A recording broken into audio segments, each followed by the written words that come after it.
Hi, my name is Russell Mullenberg, and this is Eat This Word, a weekly program where I serve up bite-sized bits of Bible. Our passage that we're going to look at today is Proverbs 30, verses 7 through 9.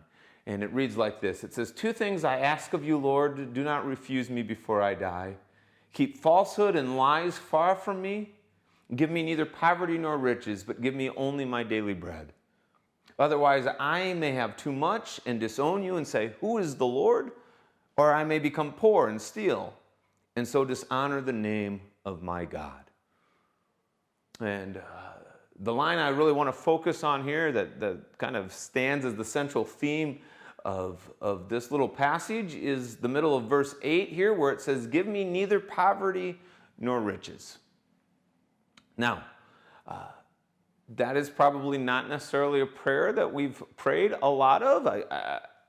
I at least am familiar with the prayer, "God, give me not poverty." That Lord, don't make Lord, don't let this medical bill be too much, or Lord, let me get this job, or Lord, let there be enough at the end of the month to pay my bills. So I'm sure many of us have prayed, "Lord, keep me from poverty," but I don't know how often we're going to pray, "God, keep me from riches." Like, "Oh, God, don't let there be too much in the bank account when I go to check my ATM, or God, don't let my investments do too well, or God, don't let there be too much in my Christmas bonus this year." I don't know if that's a prayer we want to pray too often or too regularly, and yet here the proverb says, "Give me neither poverty nor riches." And the passage is fairly easy to outline. "God, don't give me poverty, or I may become poor and steal, and so dishonor the name of my God."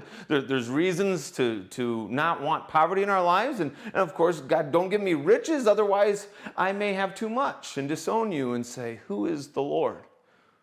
So it's my intention to spend a couple of weeks on this passage. The next 2 weeks, we'll look at those two things, the pitfalls of poverty or the pitfalls of too much, the pitfall of riches. But today, the rest of the time, I want to focus on the middle ground here, what I'm going to call the daily bread mindset.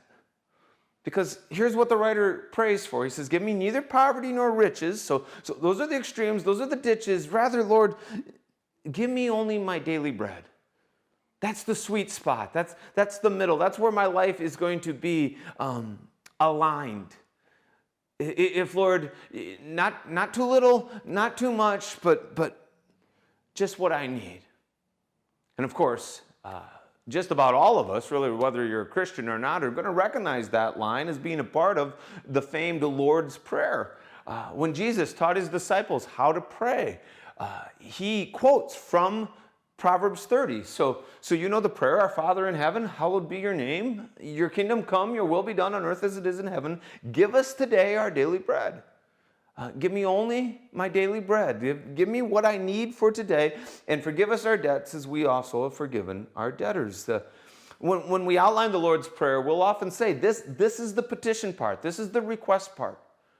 So it's a prayer, literally, that God would put enough on my plate that I don't starve, but also really any need that you have. Lord, that you would protect my health or the health of my loved ones. Lord, that you would help me with my stress level at work or at school.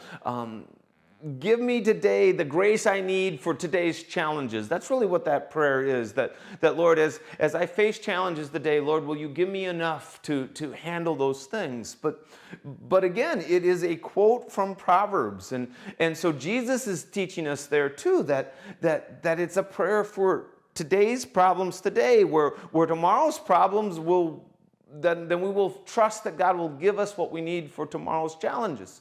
And it's a prayer that I don't have too little. Lord, help me to have what I need to eat today, but it's also a recognition that I don't need too much. I don't need to worry about what I'll need tomorrow.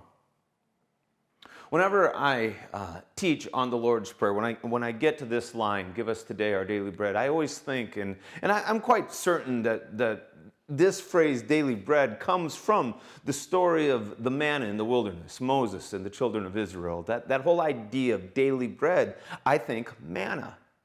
And again, perhaps you know the story. It was Moses and the Israelites have come out of Egypt and they are in the wilderness. It doesn't take long before the people begin to complain, begin to selectively remember how things were in Egypt, where they had things to eat, but of course they had all this work to do. They forget about the work. They remember the food. They begin to convince themselves they're about to starve in the desert. They cry out to Moses. They cry out to God for some food for them to eat. And they wake up one morning and the ground is covered with something that looks like frost, and it's these thin little wafers of food. And so the story in Exodus 16 goes like this. When the Israelites saw it, they said to each other, "What is it?" And in Hebrew, that word is manna. What is it? For they did not know what it was. And Moses said to them, "It is the bread the Lord has given you to eat. And this is what the Lord has commanded. Everyone's to gather as much as they need. Take an omer for each person you have in your tent." And so the instructions were to go out in the morning, take as much as they needed for that day, and they would be provided for. But Moses warned them, don't take any more than you need. Don't save up for tomorrow, because the Lord will provide for you tomorrow what you need. And some people were distrustful of that. Some were uncertain. They wanted to take what they could get while they could get it. They took more than they needed. And then that second day they woke up and there were maggots and worms in the manna. It had gone sour, it had gone bad. And so manna became daily bread. It became a lesson to the Israelites that the Lord would provide what they needed, but not give them too much, that they needed to trust Him each day for what was needed. And so when we come to this Proverbs 30 verse, and it says, "Give me neither poverty nor riches, but give me only my daily bread." It's this daily bread mindset that we're being encouraged to have, that we would trust the Lord to give us what we need and do the work we need to get what we need for today, without being stressed out about what tomorrow's going to be, without hoarding or attempting to have so much against a rainy day. Instead, trusting the Lord to provide us. Having that daily bread mindset, that sweet spot in the middle, like having your car aligned so that you're not off in the ditch of poverty, you're not off in the ditch of riches, but you're trusting in the Lord to provide what you need.